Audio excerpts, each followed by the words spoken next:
have spent my entire life either at the schoolhouse, on the way to the schoolhouse, or talking about what happens in the schoolhouse. Both my parents were educators. My maternal grandparents were educators. And for the past 40 years, I've done the same thing. And so needless to say, over those years, I've had a chance to look at education reform from a lot of perspectives. Some of those reforms have been good, some of them have been not so good. And we know why kids drop out. We know why kids don't learn. It's either poverty, low attendance, negative peer influences. We know why. But one of the things that we never discuss, or we rarely discuss, is the value and importance of human connection. Relationships.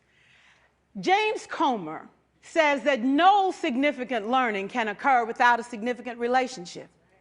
George Washington Carver says all learning is understanding relationships. Everyone in this room has been affected by a teacher or an adult.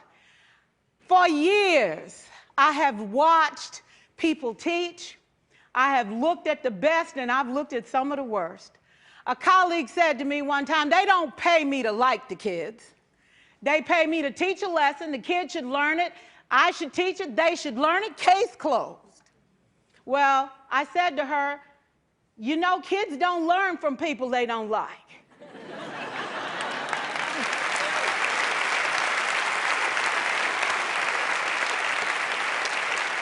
She said, that's just a bunch of hooey. And I said to her, well, your year is gonna be long and arduous, dear. Needless to say, it was. Some people think that you can either have it in you to build a relationship or you don't. I think Stephen Covey had the right idea. He said you ought to just throw in a few simple things, like seeking first to understand as opposed to being understood.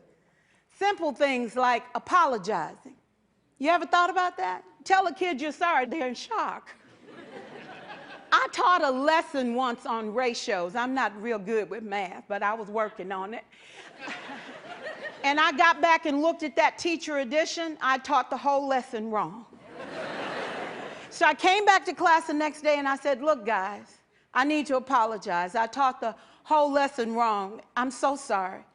They said, that's okay, Miss Pierson. You were so excited. We just let you go.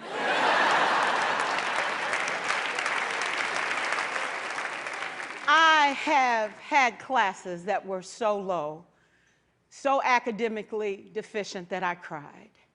I wondered, how am I going to take this group in 9 months from where they are to where they need to be? And it was difficult. It was awfully hard.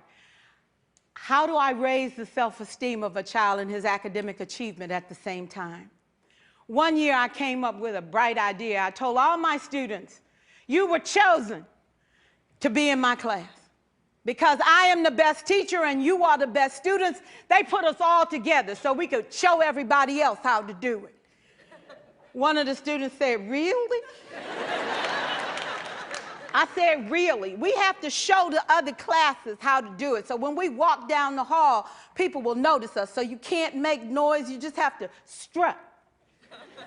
And I gave him a saying to say, I am somebody. I was somebody when I came. I'll be a better somebody when I leave. I am powerful and I am strong. I deserve the education that I get here. I have things to do, people to impress, and places to go.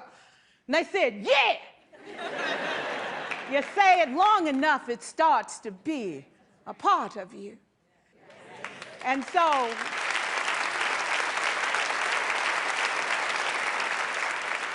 I gave a quiz, 20 questions.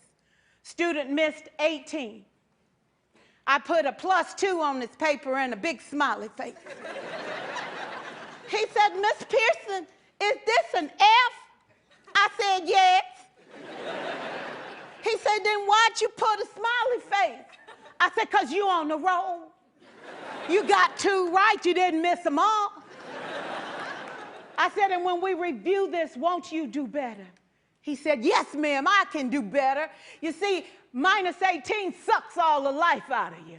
+2 said, I ain't all bad.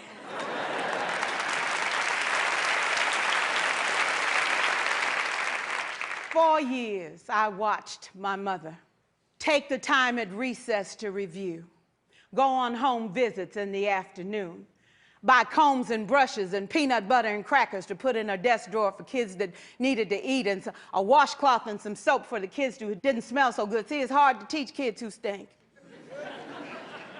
And kids can be cruel. And so she kept those things in her desk, and years later, after she retired, I watched some of those same kids come through and say to her, you know, Miss Walker, you made a difference in my life. You made it work for me. You made me feel like I was somebody when I knew at the bottom I wasn't. And I want you to just see what I've become. And when my mama died 2 years ago at 92, there were so many former students at her funeral. It brought tears to my eyes, not because she was gone, but because she left a legacy of relationships that could never disappear. Can we stand to have more relationships? Absolutely. Will you like all your children? Of course not.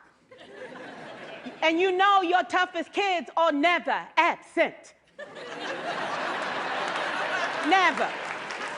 You won't like them all, and the tough ones show up for a reason. It's the connection, it's the relationships. And while you won't like them all, the key is they can never, ever know it. So teachers become great actors and great actresses, and we come to work when we don't feel like it, and we listen to policy that doesn't make sense, and we teach anyway. We teach anyway because that's what we do. Teaching and learning should bring joy. How powerful would our world be if we had kids who were not afraid to take risks, who were not afraid to think, and who had a champion? Every child deserves a champion, an adult who will never give up on them, who understands the power of connection and insists that they become the best that they can possibly be. Is this job tough? You betcha. Oh God, you betcha. But it is not impossible. We can do this. We're educators. We're born to make a difference. Thank you so much.